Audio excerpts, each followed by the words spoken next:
To copy a range of data, type equals, then open brackets or parentheses, then type choose, open another bracket or parentheses.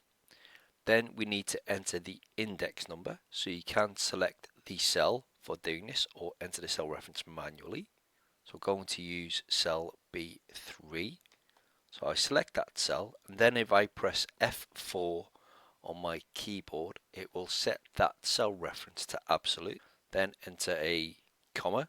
Then we enter the first range of the data set that you want to copy. So again, we can select the range and select cell C3 down to C7.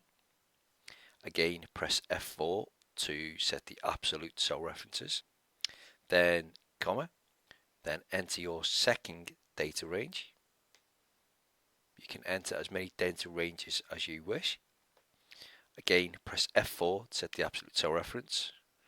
Then close your first parentheses or brackets, and then close your second parentheses or brackets, and press enter or return on your keyboard.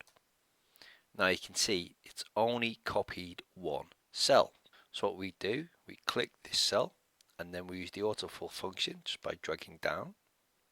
And you can see we have the first set of data. Now what we can do is to change the index number, change that to 2, press enter or return on your keyboard. You can see the copied data set is now copying data set 2. So I can change that back to 1 so you can see it updating. Remember to subscribe. We'll see you on another video soon. Bye bye.